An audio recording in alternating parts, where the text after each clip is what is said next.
될지 몰라가지고 여기서 앉아서 일어나기 위해서 놓겠습니다. 할렐루야. 이 아침 주님을 예배하시는 여러분 모두에게 주님께서 주시는 은총과 또 평강이 함께 하시기를 빕니다. 저희 담임 목사님께서 특별한 기회를 주셔서 오늘 주일 강단에서 제가 설교를 하게 되었습니다. 기회를 주신 담임 목사님께 먼저 감사드립니다. 오늘 저는 여러분과 함께 사도 바울에 대한 이야기를 나누려고 합니다. 바울은 우리 모두가 다 알고 있는 아주 유명한 사람입니다. 성경의 인물 중에서 누구를 제일 존경하냐고 묻는다면 그리스도인들 중 10명 중에서 적어도 8명은 사도 바울이었다라고 대답할 것입니다. 그렇게 많은 사람들에게 존경을 받을 만큼 바울은 아주 대단한 사람입니다. 주님을 만난 후에 바울은 어쩌면 저럴 수가 있을까 싶을 정도로 오직 예수님만을 위해서 살았습니다. 그 어떤 장애물도 그의 발걸음을 멈추게 하지 못했습니다. 그렇게 한순간의 쉼도 없이 오직 예수님만을 향해 달려온 바울이 지금은 예루살렘을 향해 가고 있습니다. 그가 3년가량을 헌신했던 에베소의 사역을 정리하고 예루살렘으로 향해 가는 이유는 별것이 없습니다. 그저 성령님께서 그에게 예루살렘으로 가라고 하셨기에, 예루살렘에 가면 결박당할 것이고 또 곤욕을 치르게 될 것이라는 것을 뻔히 알면서도 그는 주저함 없이 예루살렘을 향해 가고 있습니다. 우리가 바울을 존경하는 이유도 또 하나님께서 바울을 인정하셨던 이유도 바로 바울이 이런 사람이었기 때문입니다. 대한민국 사람이라면 대한민국의 법을 지키는 것이 당연하듯이 하나님의 백성, 하나님 나라의 백성이라면 하나님의 법을 지키고 그 말씀에 순종하는 것이 너무도 당연한 일인데 우리는 그 당연한 일을 했다고 해서 사도 바울을 존경합니다. 왜냐하면 이 너무도 당연한 일이 결코 말처럼 쉽지 않다는 것을 우리 모두가 다 너무도 잘 알고 있기 때문입니다. 구름 기둥이 뜨면 가고 또 불기둥이 뜨면 멈추는 것, 이 기본적인 것을 배우기 위해서 이스라엘 백성들은 광야에서 자그마치 40년의 시간을 보내야 했습니다. 이스라엘 백성들이 특별히 머리가 나빠서 이 단순한 것을 익히는데 그렇게 많은 시간이 걸렸던 것은 아닙니다. 저도 여러분도 40년을 훌쩍 넘어서 50년, 60년, 70년의 신앙생활을 하고 있지만 솔직히 이게 잘 안 되고 있으니까 말입니다. 이스라엘 백성도 그렇고 저와 여러분도 그렇고 그렇게 오랜 시간을 훈련받았음에도 아직도 잘 안 되고 있는 이 일을 바울은 아무렇지도 않게 해내고 있기에 우리는 바울이 너무도 부러우면서도 한편으로는 바울만 생각하면 한숨이 나옵니다. 왜냐하면 넘을 수 없는 벽이 그에게서 느껴지기 때문입니다. 어떻게 하면 언제쯤이면 우리도 바울처럼 될 수 있을까요? 무엇이 바울을 이런 사람으로 만들어 놓았던 것일까요? 오늘 본문을 묵상하시면서 함께 해답을 찾아가 보도록 하겠습니다. 성령님의 명령에 따라서 예루살렘으로 향해 가던 바울이 잠시 발걸음을 멈춘 곳은 밀레도였습니다. 바울은 그곳에서 에베소의 장로들을 만나서 마지막 당부의 말을 전했습니다. 다시는 에베소로 돌아올 수 없다는 것을 알고 있던 그 바울이 전하는 절절한 당부의 말씀을 듣고서 에베소의 장로들이 흘린 눈물이 강을 이루었다라고 성경은 전하고 있습니다. 이렇게 펑펑 우는 장로들을 뒤로하고 바울과 그의 일행은 다시 예루살렘을 향해 출발합니다. 그들은 곧장 고스로 가서 이튿날 로고에 이르렀고 그 다음에 바다라에 도착했습니다. 거기에서 페니키아로 직항하는 배를 찾았고 또 그 배를 타고 두로로 향했습니다. 바울이 예루살렘으로 가기 위해서 얼마나 서둘렀는지를 우리는 그의 항해 일정을 통해서도 알 수가 있습니다. 저는 솔직히 이해가 되지 않습니다. 저라면 피하든지 꼭 가야만 한다면 돌아간다든지 어떻게든 늦게 갈 것 같은데 바울은 오히려 서두르고 있으니 말입니다. 성경을 읽다 보면 우리는 바울처럼 이해되지 않는 행동을 하는 인물들을 종종 만나곤 합니다. 첫 번째로 우리가 만나는 이해 안 되는 사람은 창세기에 등장하는 아브라함입니다. 하나님께서 아브라함에게 100세가 되던 때에 약속대로 아들 이삭을 주셨습니다. 그 아들과 행복한 나날을 보내고 있던 어느 날 하나님께서 찾아오시더니 그 아들을 제물로 바치라는 아주 기막힌 명령을 하셨는데, 만약 우리라면 이 하나님의 명령에 어떻게 반응했을까요? 제가 전에 조카들과 성경 공부를 하면서 같은 질문을 조카들에게 한 적이 있었는데, 큰 조카는 자기는 이삭을 데리고 도망을 쳤을 것이다 라고 대답을 했었고, 둘째 조카는 도망을 쳐도 어차피 걸릴 거니까 차라리 하나님의 말씀을 못 들은 척 하겠다라고 대답했었습니다. 당시에는 조카들에게 하나님께서 말씀하시는데 그딴 식으로 반응하면 안 되는 거라고, 니들은 아직도 한참 멀었다고, 잘못된 대답을 한 벌로 주기도문을 10번씩 쓰라고 했었는데, 사실 저도 조카들이 대답한 대로 이삭을 데리고 숨거나 아니면 못 들은 척하거나 아니면 차라리 저를 죽이시라고 땡깡을 부리거나 했을 것 같습니다. 그런데 우리와는 다르게 하나님의 말씀을 들은 아브라함은 새벽같이 일어나서 그 아들 이삭을 데리고 모리아 산으로 출발했고, 정말 아들을 죽일 심산으로 그를 제단에 묻고 심지어 아들에게 칼까지 겨눴습니다. 만약 하나님께서 그를 막지 않으셨다면 그는 진짜로 아들을 죽였을 것입니다. 여러분은 이런 아브라함이 이해가 되시나요? 저는 도무지 이해가 안 돼서 머리를 쥐어짜면서 이해를 해보려고 하다가 결국엔 믿음의 조상이 괜히 믿음의 조상이겠어? 이쯤 되니까 믿음의 조상이 된 거겠지 하고 그를 이해하는 것을 포기해버렸습니다. 그런데 어디 아브라함 뿐일까요?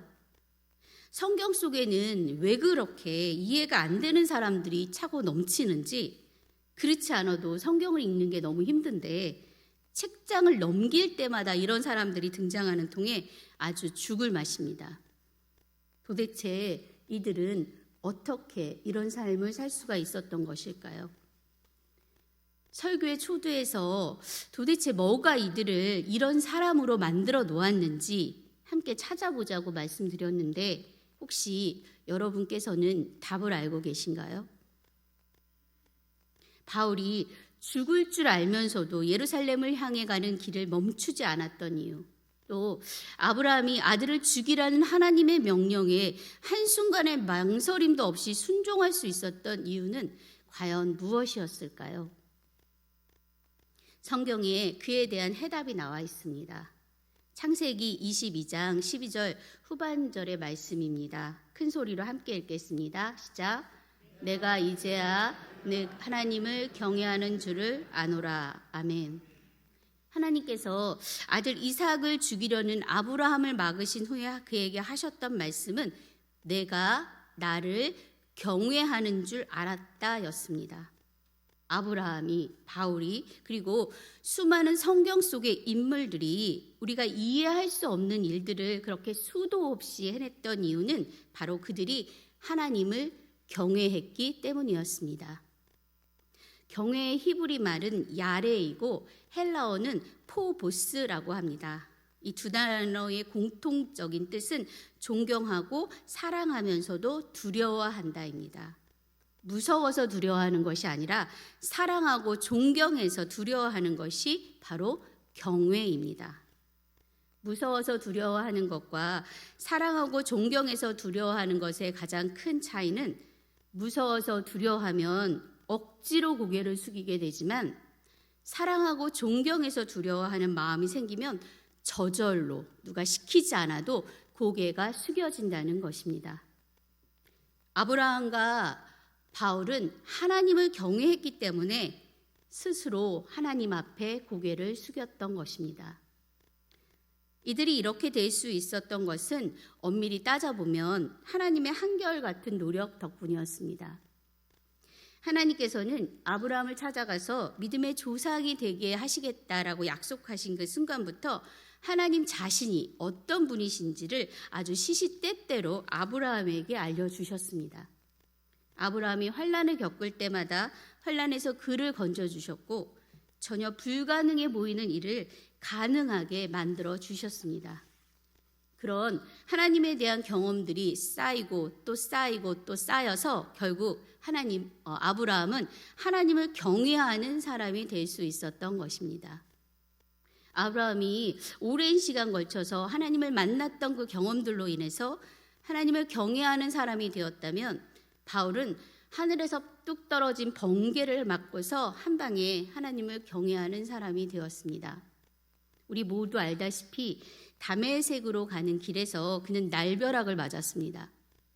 부인하려고 해도 도무지 부인할 수 없고 의심하고 싶어도 절대로 의심할 수 없는 그 경험으로 그는 단번에 예수님을 경외하는 사람이 되었습니다. 그때의 경험이 너무 강렬해서 그는 예수님만 바라보고 또 예수님만 따라가고 오직 예수님께만 고개를 숙이는 사람이 되었던 것입니다. 우리도 바울과 같이 또 아브라함과 같이 하나님을 만났습니다. 나를 건지시고 살려주시는 하나님을 만났고 또 나에게 긍휼을 베풀어 주시는 하나님을 만났고 때로는 잘못된 길로 가는 우리를 막대기로 치시는 그런 하나님도 만났습니다. 그 모든 경험들을 통해서 우리는 두려워서가 아니라 사랑해서 그리고 존경해서 하나님께 스스로 머리를 숙일 수밖에 없는 그런 사람들이 되어가고 있습니다. 우리가 이렇게 추운 날 꼭두새벽에 일어나서 하나님 전에 나와서 예배를 드리는 것도 이 때문입니다. 여러분, 우리는 앞으로 더 많은 하나님을 경험하게 될 것입니다. 분명한 것은 하나님을 경험하면 할수록 우리는 더 잘 순종하는 사람이 되어서 세상이 이해할 수 없는 일들을 더 많이 하게 될 것이라는 것입니다. 이곳에 계신 모든 분들이 더 많이, 더 깊이 하나님을 경험하시기를 원합니다. 그렇게 우리 모두가 점점 더 하나님을 더 많이 경외하는 사람들이 되어서 우리가 사는 이 땅이 세상은 이해할 수 없는 일들로 가득한 그런 하나님의 나라로 완성되어 갔으면 좋겠습니다. 다른 누구도 아닌 저와 여러분을 통해서 이런 엄청난 일들이 일어나게 될 것을 믿습니다. 본문 4절의 말씀을 함께 읽겠습니다. 시작. 그 제자들의 성령의 감동으로 바울더러 예루살렘에 들어가지 말라 하더라. 아멘. 바울은 두로에 도착해서 제자들을 찾았습니다. 우리는 이 본문의 내용을 근거로 두로에도 그리스도인들이 있었다는 것을 짐작할 수가 있습니다. 예루살렘의 박해를 통해서 도망 온 그리스도인들이 두로에 정착했고 또 그곳에 교회가 세워진 것입니다.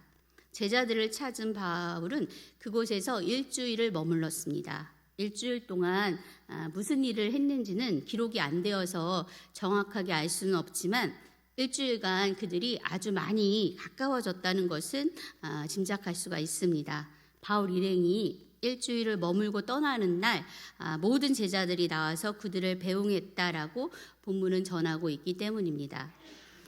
예수님을 믿는 사람들은 유독 금세 친해지는 경향이 있습니다. 외국 가서 한국 사람을 만나면 그렇게 반가운 것처럼 우리는 예수님을 믿는 사람을 만나면 6.25 때 헤어진 동생을 만난 것 마냥 반갑습니다.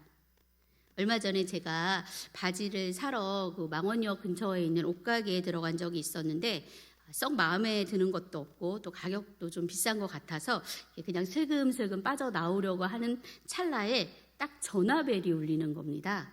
그런데 이게 찬송가예요. 그래서 교회에 다니냐고 물어봤더니 여의도 순복음교회에 나가신다고. 그 말을 듣는 순간 제 마음이 확 열리면서 이 얘기 저 얘기 하다가 결국엔 바지뿐만 아니라 원피스도 2벌이나 사갖고 나왔습니다. 이상하게 예수님을 믿는 사람을 만나면 말 한마디라도 더 따뜻하게 해주고 싶고 뭐라도 더 해주고 싶은 것을 보면 우리는 하나님 안에서 형제 자매가 맞는 것 같습니다. 하나님 안에서 형제로서 바울을 환대한 두로의 제자들은 바울이 떠날 때가 되자 바울을 못 가게 말립니다. 본문은 두로의 제자들에게 성령님께서 바울이 예루살렘에서 당할 환난에 대해서 미리 알게 하셨기 때문에 그들이 바울을 말렸다라고 전하고 있습니다.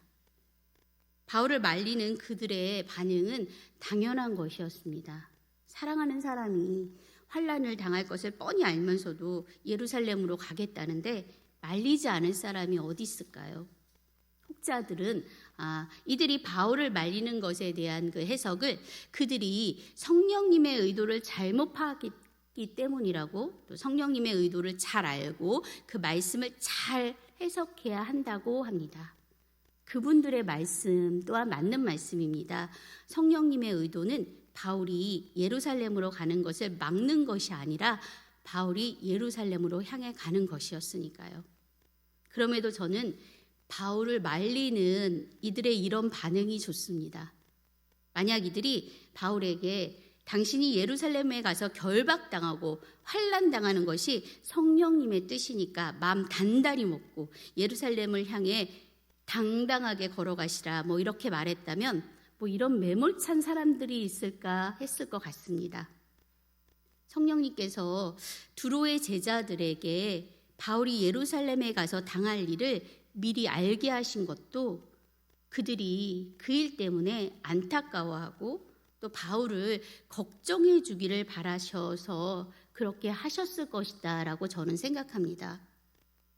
바울에게 그를 사랑해주고 또 걱정해주고 또 눈물로 그를 위해 기도하는 사람들이 이곳 두로에도 있다고 성령님은 알려주고 싶으셨던 것입니다. 거기다가 바울이 그들이 말린다고 해서 말려진 사람이 아니라는 것을 아셨기 때문에 자신이 환난을 당할까 봐 걱정하는 그들의 따뜻한 마음은 받지만 그들의 말을 듣고 또 자신이 해야 할 사명을 잊어버리는 그런 사람이 아니라는 것을 아셨으니까 두로의 제자들이 이런 말을 하게 내버려 두셨던 건 아닐까도 싶습니다. 사명을 감당하기 위해서 달려가는 사람들에게 가끔은 이런 위로가 필요합니다. 열심히 하십시오. 하늘에 상급이 쌓일 것입니다. 이런 말보다 수고해서 어떻게 해요? 쉬엄쉬엄 일하세요. 라고 말해주는 누군가의 위로 때문에 더 열심히 사역을 감당하게 되는 것 같습니다. 그런 의미에서 저도 여러분을 이렇게 축복하고 싶습니다. 2022년 1년 동안 맡겨진 사명을 위해 열심히 뛰어오신 여러분, 이제 쉬엄쉬엄 하십시오. 여러분은 충분히 잘하셨습니다. 7절과 8절의 말씀을 함께 읽겠습니다. 시작. 델마에 이르러 형제들에게 안부를 묻고 그들과 함께 하루를 있다가 이튿날 떠나 가이사라에 이르러 7 집사 중 하나인 전도자 빌립의 집에 들어가서 머무니라. 아멘. 바울이 다시 예루살렘을 향해 가는 일정을 서두릅니다. 두로를 떠나 돌레마에 도착한 바울이 거기서 하루를 있다가 다시 가이사라로 출발했습니다. 가이사라에서 예루살렘까지는 육로로 이동해야 했기 때문에 가이사라 항구에 도착한 바울 일행은 아주 분주하게 움직여야만 했습니다. 그런데 그곳에서 그들은 생각지도 못한 아주 반가운 사람을 만났습니다. 본문은 바울과 그의 일행이 가이사라에서 빌립 집사를 만났다라고 전하고 있습니다. 빌립 집사는 여러분께서도 이미 알고 계시는 그 에디오피아 내시에게 세례를 주었던 바로 그 사람입니다. 스데반의 순교 이후에 그 예루살렘에 불어닥친 박해를 피해서 사마리아로 내려갔던 빌립 집사가 지금은 가이사라에 정착해서 살고 있었던 것입니다. 오늘 그 빌립 집사와 사도 바울이 만났습니다. 20년 전에 스데반이 순교할 당시에 한 사람은 그리스도인을 박해하던 사람이었고, 또 한 사람은 예루살렘 교회의 7 집사 중에 하나였는데, 그렇게 완전히 달랐던 두 사람이 20년이 지난 지금 예수님을 섬기는 제자가 되어서 다시 만나게 된 것입니다. 얼마나 감회가 새로웠을까요? 아마 모르긴 해도 밤이 깊도록 하나님께서 그들의 인생 가운데 행하셨던 크고 놀라운 일들에 대해서 이야기하면서 가슴 벅찬 기쁨의 시간을 가졌을 것 같습니다. 예루살렘으로 향해 가는 길에서 만났던 두로의 제자들을 통해서 하나님께서 주시는 위로를 받았다면, 가이사랴에서 만난 빌립을 통해서 바울은 하나님께서 주시는 환희와 기쁨을 맛보았을 것입니다. 위로도 주시고 또 기쁨도 주시고, 바울이 가는 길에 하나님께서 참 이것저것 많이도 준비하셨습니다. 하나님께서 이렇게 이것저것 많이도 준비하신 이유는 과연 무엇이었을까요? 그 이유는 예루살렘에서 바울이 겪게 될 고난이 그만큼 컸기 때문입니다. 앞으로 닥쳐올 그 고난들을 잘 이겨내라고, 하나님께서 주시는 넉넉한 위로와 넘치는 기쁨으로 고난을 잘 견뎌내라고 예루살렘으로 가는 길 내내 바울에게 엄청난 은혜의 시간을 허락하셨던 것입니다. 믿는 사람들이 걸어가는 길이 반드시 꽃길일 수는 없습니다. 우리의 주인이신 예수님도 꽃길을 걸어가지는 않으셨습니다. 그럼에도 우리가 그 길을 포기하지 않고 걸어갈 수 있는 것은 그 길을 가는 동안 하나님께서 위로도 주시고 세상이 줄 수 없는 기쁨도 주시고 평안도 주시고 넉넉히 이길 만한 힘도 주시기 때문입니다. 그래서 우리는 우리가 가는 길이 꽃길이 아니더라도, 고속도로가 아닌 비포장 도로라도 찬양을 부르며 기쁘게 갈 수가 있습니다. 13절에는 울퉁불퉁 그 비포장 도로를 기쁨으로 걸어가는 바울이 하나님께 올리는 결단의 찬양이 기록되어 있습니다. 함께 읽겠습니다. 나는 주 예수의 이름을 위하여 결박당할 뿐 아니라 예루살렘에서 죽을 것도 각오하였노라 하니. 바울은 피할 수도 있었습니다. 그가 예루살렘으로 가지 않고 안디옥으로 간다고 해서 뭐라고 할 사람은 아무도 없었습니다. 두로의 제자들도 또 예언자인 아가보도 바울과 동행한 그 일행들도 모두 바울이 예루살렘으로 가는 것을 진심을 다해 만류했기 때문입니다. 그런데 그는 피하지 않았습니다. 바울에게 예루살렘으로 가는 것이 반드시 자신이 감당해야 할 십자가였기 때문입니다. 그는 자신을 뜯어말리는 사람들을 향해서 예수 이름을 위해서 지금까지 살아왔으니 앞으로도 쭉 예수님의 이름을 위해서 살겠다고, 예수의 이름을 위해 고난도 당하고 예수님을 위해서 죽기도 하겠다라고 선언합니다. 이제 그의 결정을 말릴 수 있는 사람은 아무도 없습니다. 그리고 그를 이길 수 있는 사람도 없습니다. 자신 앞에 놓인 십자가를 짊어지기로 결단하는 순간 바울에게는 세상을 이길 능력이 하늘로부터 부어졌기 때문입니다. 사랑하는 여러분, 모두가 오직 자신의 이름만을 위해서 살고 있는 이 세상 가운데서 예수의 이름을 위해서 살겠다고 선언하는 것이 바로 우리가 세상을 이길 수 있는 힘이고 능력입니다. 예수의 이름을 위해서 살고 예수의 이름을 위해서 고난도 당하고 예수의 이름을 위해서 죽겠다는 그런 사람들을 과연 누가 건드릴 수 있겠습니까? 여러분 안에도 모두 이런 결단들이 일어나서 세상 속에서 반드시 승리하시기를 소망합니다. 사도 바울은 예수의 이름을 위해 살다가 끝내 예수의 이름을 위해 죽었던 사람이었습니다. 회심 이후에 그는 한순간도 예수님 외에 다른 것에 눈을 돌리지 않았습니다. 그런 거라서 그가 가는 곳마다 교회가 세워졌고 그가 만나는 모든 사람이 예수를 믿고 구원을 받았습니다. 저는 저와 여러분도 바울과 같은 사람이 되기를 소망합니다. 온통 예수로 가득 차고 오직 예수 이름만을 위해서 살아서 오롯이 예수 이름의 능력으로만 세상을 바꾸어 나가는 저와 여러분이 되시기를 온 마음을 다해 소망합니다. 기도하겠습니다. 사랑의 하나님, 한서의 모든 성도들이 하나님을 경외하는 하나님의 백성으로 살아가게 하옵소서. 예수 이름의 능력을 경험하는 삶을 살게 하시고 그 이름의 능력으로 세상을 이기는 자가 되게 하옵소서. 예수님의 이름으로 기도합니다. 아멘.